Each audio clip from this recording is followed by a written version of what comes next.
embassy was bombed in Africa, and it was blamed on Al Qaeda in Afghanistan. Mm-hmm. So we fired a couple Tomahawk missiles over there. Okay. Is it again? So is it a failure of military implementation? Is it a failure of leadership at the top listening to the military or not listening to the military? Where's the failure? Well, it's really a tragic situation. The people's emotions, the people of the United States, their emotions were used to get into this war in Afghanistan. We're going to go after Al Qaeda. We're going to get Bin Laden After 9/11. After 9/11, and everybody's let's do this. And then 2 years later, we're talking about invading Iraq. And then I remember being in the military. I think I was in drill sergeant school at the time when we actually invaded Iraq, and I was thinking to myself, like, what the hell are we doing? Mm. Why are we invading Iraq? But still, we're like, let's get some. They say Al Qaeda's there too. Let's go. Mm-hmm. We'll take them all out while we're there. Mm-hmm. Should have taken them out the first time. Mm-hmm. Then you start seeing no bid contracts happening, and these major corporations and contractors getting billions of dollars. I think Afghanistan, at the end, it's like $2.5 billion a day being spent there. Is it a day? Does that sound right? Or a month? Anyway, it's an insane. It's the numbers of money. The numbers are so high that it's almost unrealistic. Mm-hmm. Trillions of dollars. Yeah. And you see guys guarding opium fields. American soldiers guarding opium fields. You see American soldiers taking out one warlord just to let another warlord take over his territory. So it's basically like we were the enforcer for these giant cartels, these opium cartels. So as far as a failure, I think Biden is a patsy. He's gonna get the blame. I think that they let him be the president so they could blame everything on him while accomplishing their goals. And I use the terms they and them, and I assume everybody knows, the shadow government, whatever you want to call them, Mm-hmm. the swamp, what as Trump would say. But Mm-hmm. Trump's just as guilty in my eyes. Well, Trump was one who said, hey, we need to get out of Afghanistan. And actually, getting out of Afghanistan, I think, was the right thing. We've been trying to get out of Afghanistan since Obama. Mm-hmm. It's not that the goal wasn't a good goal. It was a good goal, okay? But the implementation, again, I can't think of a worse way. No. And who's making the most hay over this, to me, are the Chinese. I mean, in my opinion, the Russians are not a threat to us. I mean, No, I think they want a strategic hand in it. They want to, maybe have a blocking position to make sure things don't get out of control in their southern border. Right. But China is the one who's definitely going to be the profit maker here. Well, because China's got all the people. They've got the economy that's growing. I mean, they're a third world country with the bomb. Let's be honest about it. They really are. It's a Wild West there. It's pretty much no holds barred anarchy. It is. And the only reason that Putin hasn't had a bullet put in his head is because he's got too many people around him, and he kills anybody who looks cross-eyed at him. But the Chinese are the real deal. And President Xi said something the other day. And while I almost never agree with President Xi, when he said this, President of China, when he said this, I thought, wow, this guy's spot on.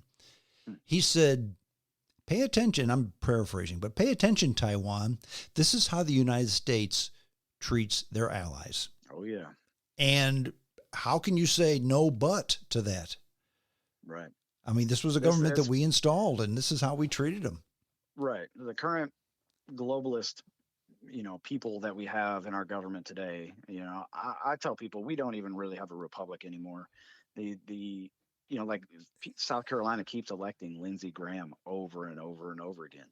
How is that possible? How does that, all you have to do is go look at his voting record. Mm-hmm. And he does not represent the people of South Carolina, but we keep voting for him. Well, and that's where you and I differ. I mean, I think our republic is as strong as ever. Now, are we making stupid choices, stupid decisions? Yeah.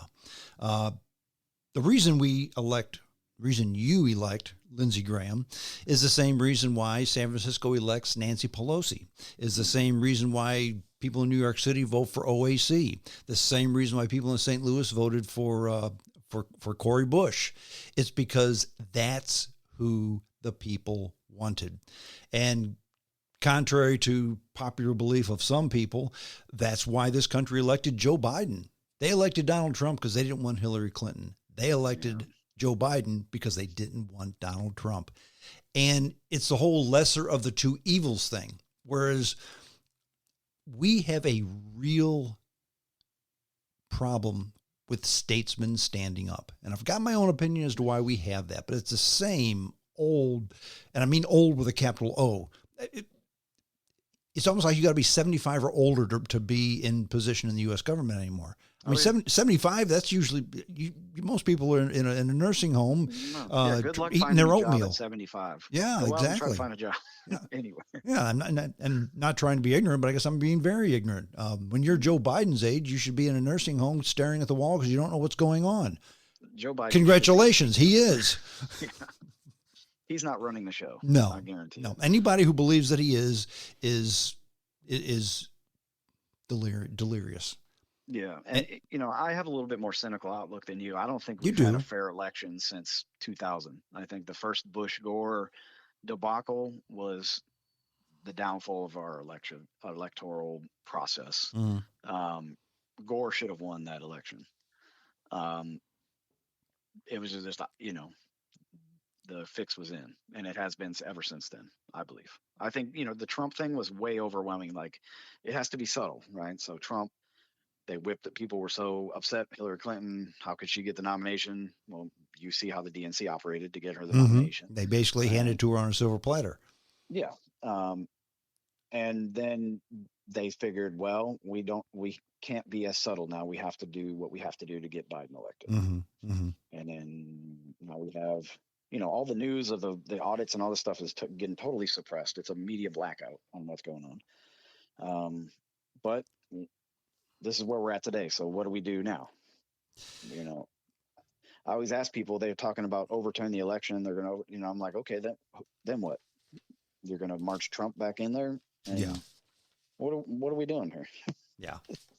Well, one of the reasons I think, and I am the ultimate glass half full person. And and the reason I am is because I don't think we have a choice. And, I'm going to paraphrase the Bible. In the Bible, in the one case where Christ was perhaps more man than God, it's when he was talking to a lot of people. I'm paraphrasing here, but talking to a lot of people, and he started to talk about, eating my body and drinking my blood, and they just all said, "Okay, I'm out." And a bunch of his disciples left then because they didn't want to hear any of that craziness. So he looks to Peter. And he says, "Okay, Peter, I guess you're next, right?" And he says, "Look, where else am I going to go? What other choice do I have? I'm your guy, okay? You're my guy too."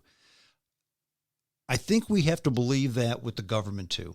And I think we have to believe that with the country, that eventually things will come around, things will change, things will evolve. The cream will rise to the top. I can use any phrase you want, but you have to look at it that way, because if you don't, then you go down that rabbit hole of doom and gloom and God is dead and the war's begun. Okay. And you can't do that. You've got to do whatever you can, whenever you can, to make sure that when the shitstorm hits, you're in position to be the phoenix that rises from the fire, or not ever get into the fire to begin with. Well, yeah, I would say one of the positive things that I know for sure is that as many lazy or outright evil people that there are working in our government, there are just as many or even a little bit more good people working for our government. I have to think that too. So I think that Americans, by and large, are live with integrity. So it's either they're scared to stand up, or they're complicit, or you have people that stand up. But now the whistleblower situation, you see what they're doing to Snowden. You're like, well, I'm not going to do that. Yeah. So that kind of sucks. But I kind of look at it like a line on the with a stock. There's ups and downs, peaks and valleys, plateaus. That's how but for the most part, we're on the rise. This is, without a doubt, in all of human history, this is the safest and most prosperous time to be a human being on the face of Earth. It is. It absolutely is. I think we can lose perspective of that with the 24-hour news cycle, Facebook, Twitter, Instagram, all that shit we see. Well, and I think that we're and technology continues to grow faster and faster and faster. Okay, and I'm not going to blame it on social media, but I will blame it on social media. So I guess I'm double talking here. But what I mean by that is, I'll give you an example. Anymore, I mean, nobody is perfect. Okay, we're all flawed. Okay, and while we need to hold leaders to a higher standard, we can't discount them if they make an error. Okay, Christ was the only perfect person, and he doesn't want the job. All right. Sure. 2 examples. I don't know if you're a fan of Jeopardy or not, but I kind of am. Yeah. Alex Trebek died, and okay, who's going to take his place? Because he was the best. Okay, so I thought, well, you know what? How about this Ken Jennings guy? Okay, he was the one who won the most money. He was the champion for a long time. He was the GOAT, they say. Okay, except for he made a comment on Twitter years ago. So because of that comment he made on Twitter, he can't be the Jeopardy host. You know what that comment on Twitter was? Again, years ago. I don't know. I have no idea. He was commenting on an attractive woman who was sitting in a wheelchair. He said, "Wow, check out the hot girl in the wheelchair. What a shame." Now, was that insensitive? Yeah, probably. Yeah. But because you said that one time, you can't be a Jeopardy game show host? Yeah, that's the cancel culture. Yes. Mike Richards, he's the executive producer of Jeopardy. They said, okay, let's give it to this guy then. And they made the announcement. He's our guy. Except for he did something one time on a podcast. Yeah, and this is a podcast, just like you and I have. We say crap all the time on the podcast because me more than you. maybe. Agreed. Yeah. But I say it all the time too. Mike Richards was a guest on a podcast, and he joked about on Halloween, women dressing like hookers. And okay, that's a fact. On Halloween, many women dress like hookers, okay? Fact. And then he also made a statement that women who wear one-piece swimming suits look frumpy. And that gets you canceled from being a Jeopardy host. Yes, in fact, the only reason, I mean, first they were going to throw him off from being executive producer, but now they say, we're going to let him be executive producer, but he's going to have a handler and he's going to have somebody who's, come on, you got to stop. You just have to stop with that, because I don't think I'd want to run for public office, because I'm here to tell you, you don't have to look real hard to find smack that I've said in the past. So, some of it I'm not proud of. Some of it was a stupid joke. If you don't think it's funny, okay, then the joke bombed. But you don't get canceled for it. And I think that's why we don't have statesmen that stand up. I think the only people we have standing up to want to get into government now are the total dolts that have never done anything wrong because they'll never take a risk and they'll never take a stand, or the ones who were part of the machine, the Republican machine or the Democrat machine. Yeah, I think the one light in the Senate is Rand Paul. But even him, he's sniffing Trump's behind pretty hard sometimes. So it's like you can't believe what you believe as Rand Paul, but then support Donald Trump. You just can't. You can't be a libertarian and support Donald Trump. Well, and you had mentioned something about a Tulsi Gabbard Rand Paul ticket. And I would certainly support that. That would be amazing. But even though Rand Paul is a Trump supporter, I don't agree with everything Rand Paul says. I don't agree with everything I say sometimes. Okay. Oh, yeah. So you can't cancel somebody and say, I'm not going to vote for him because he did that. Well, no. Right. You're always going to have a flawed individual doing anything. Sure. You have to look at their whole record, Mm-hmm. and that's kind of, Lindsey Graham has been in Congress for long enough Mm-hmm. where you can go